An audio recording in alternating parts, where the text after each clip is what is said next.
Good morning. আশা করি তোমরা সবাই ভালো আছো, আমিও ভালো আছি। অনেকটা সেলফ মোটিভেশন নিয়ে দিনগুলো শুরু করতে হয়। একটা কোনো স্টিপুলেটেড কাজ না থাকলে সকালে উঠে কিভাবে দিনটা শুরু করব, আমার এই হ্যাবিটটাই এখনও আমি তৈরি করে উঠতে পারলাম না।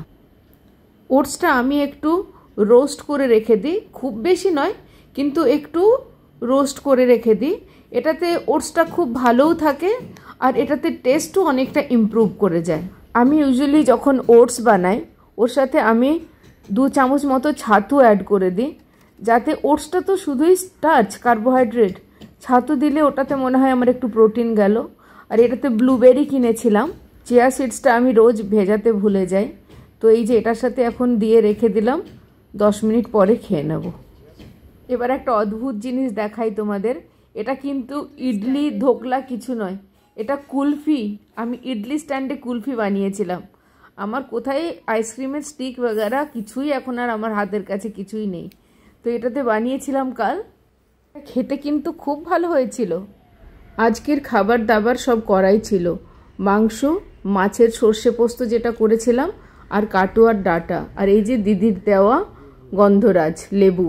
নীল ষষ্ঠীর সময় যে বেল এনেছিলাম সেটা তো আর খাওয়া হয়ে ওঠেনি, সেটা নষ্টই হয়ে গেছে, ফেলে দিয়েছি। এই বেলটা আজ ভাবলাম খেয়ে নিই, এটা আনা হয়েছিল পরে আবার কবে একদিন। তো এটাকে দেখো স্ক্রেপ করে পুরো জিনিসটাকে বার করে নিতে হবে। এটাকে জল দিয়ে কিন্তু একটু মাখতে হবে, তাহলে এটা অনেক সফট হয়ে যায়। এরপরে এই যে এটার মধ্যে দিয়ে এটাকে ভালো করে ছেঁকে নিতে হবে, এর ফাইবারগুলোকে বার করে দিতে হবে। একটু সামান্য সামান্য জল দিতে হবে, না হলে মুশকিল। খুব বেশি জল দেওয়া যাবে না, কিন্তু কিছুটা হলেও জলটা দিতে হবে। ঝামেলা তো আছে, কিন্তু কি করবে বলো, সব কিছুই খাবার বানানোর ঝামেলা আছে। এখন কিন্তু রেডিমেড বেলের পাল্প পাওয়া যায় কোনো একটা কোম্পানির, আমার এক্স্যাক্টলি মনে পড়ছে না, কিন্তু আমি কোথাও একটা দেখেছি, কোনো একটা কেউ একটা বলছিল।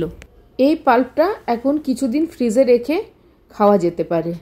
এটার মধ্যে গুড় দিতে হবে, একটুখানি দই, বরফ ঠান্ডা জল, ব্ল্যাক সল্ট আর পুদিনা পাতা। আমার কাছে পুদিনা পাতা গুঁড়ো করে রাখা আছে, এটাও আমি ফ্রিজেই রাখি। ওইটা দিয়ে দিলাম।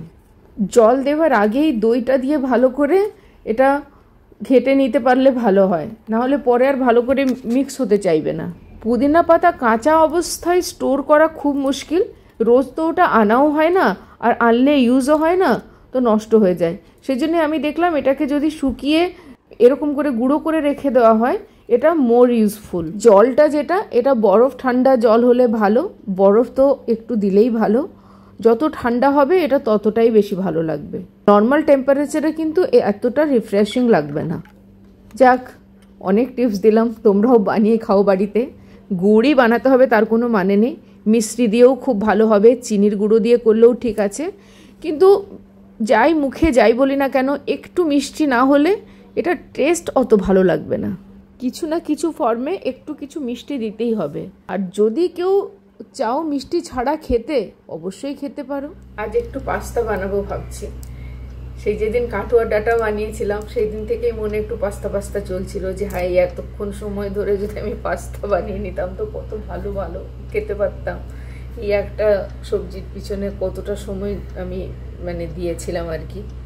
আমি কাউকে ডিসকারেজ করছি না, যারা ভালোবাসো নিশ্চয়ই খাও, আমিও ভালোবাসি, কিন্তু টায়ার্ড লাগে আজকাল, জানি না কেন।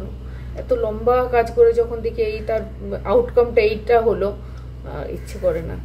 যাই হোক, তো পাস্তা বানাবো আজ। পাস্তা কিছুটা আছে, বেল পেপারগুলো এবারে খারাপ হয়ে যাবে, ব্যাটার আছে যেগুলোকে এখনই করে শেষ করি, একটু মাশরুমও আছে। তো কোনো অথেন্টিক কিছু ব্যাপার নেই এর মধ্যে। আমি নিজের মতো করে যেমন যা যা আমার কাছে ম্যাটেরিয়াল আছে সেই দিয়ে বানাবো, একটা নিজের টেস্ট বুঝে। আমি চিজ খেতে খুব ভালোবাসি, চিজ দেওয়া কিছুও খেতে ভালোবাসি, তো সেটাই আর কি। তো ওটা বানাই, আমি ওভারঅল একটু দেখিয়ে দিচ্ছি। এখন আর ক্যামেরা ট্যামেরা করবার আর অবস্থাতে নেই আমি, তো যতটুকু পারছি তোমাদের জাস্ট একটু একটু দেখিয়ে দিচ্ছি। তোমরাও হয়তো রান্না দেখে দেখে বোর হয়ে যাচ্ছ নাকি জানি না। এরপর নুন জলের মধ্যে পাস্তাটা দিয়ে 10 মিনিট মতো ফোটাতে হবে। এটা খুব ভালো কোয়ালিটির পাস্তা, এটা সহজেই গলে যাবে না, আর গলে যাওয়ার দরকারও নেই। এটা একদম ফার্ম থাকবে, তখনই পর্যন্তই এটা সেদ্ধ করতে হবে। একটুখানি তেল আর বাটার মিক্স করে বানাচ্ছি। এর মধ্যে দিয়েছি রসুন সবার আগে, তারপরে দিয়েছি পেঁয়াজ, মাশরুম আর এই বেল পেপারসগুলো।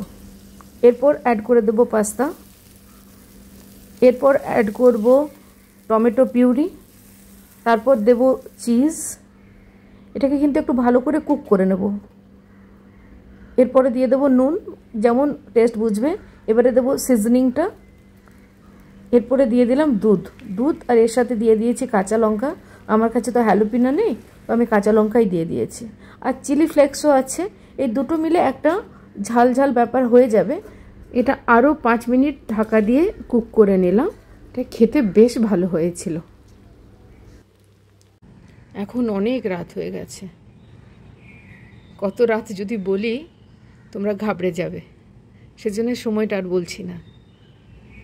কিন্তু আমি রাত্রিবেলাতেই এরম জেগে থাকি। রাত্রে জাগতে আমার ভালো লাগে, কিন্তু সকালে তো আবার উঠতেও হয়। লাইফটা একটু ডিসিপ্লিনে রাখলেই ভালো। সারা জীবন স্কুলে চাকরি করেছি, তাই সকালে ওঠা এটা তো নিয়মের মধ্যেই ছিল। সকালে কি ভোরবেলাতে উঠতে হতো, কিন্তু ওটা নিয়মে থাকলেও ওটা আমার স্বভাবে নেই। আমি রাত্রি জাগতে ভালোবাসি। রাত্রে যখন কেউ কোথাও থাকে না, তখন মাই ব্রেন ওয়ার্কস। অ্যাকচুয়ালি আমি যখন স্কুলেও চাকরি করতাম, আমার যত কিছু কাজ, ধরো কোশ্চেন পেপার বানাবো বা ওয়ার্কশিট বানাবো বা কিছুও করব, যেটার জন্য আমাকে ভাবতে হবে, আমি সবটা রাত্রে করতাম। আমি কেন জানি না, আমার চারপাশে লোকজন যতক্ষণ ঘুরে বেড়ায়, আমি নিজের মনটা কনসেন্ট্রেট করতে পারি না। আমি যখন একদম একা থাকি, মানে একা তো আমি এমনি দরজা বন্ধ করলেই তুমি একা, কিন্তু সেই একাকিত্বটা নয়। তুমি জানো অ্যাকচুয়ালি তোমার এই সময় কেউ বেল বাজাবে না, এই সময় তোমায় কেউ ডাকবে না। এই মানে আমি যেহেতু কনসিয়াসলি এগুলো ভাবি তা কিন্তু নয়। আজকের মতো এখানেই রাখি। যদি আমার ব্লগিং তোমাদের ভালো লাগছে, তাহলে প্লিজ চ্যানেলটা সাবস্ক্রাইব করো, আমার পাশে থেকো, লাইক করো, কমেন্ট করে বলো যেটা ভালো লাগছে বা যেটা ভালো লাগছে না। লাইক করো, কমেন্ট করো, শেয়ার করো। ভালো থেকো সবাই, আবার দেখা হবে।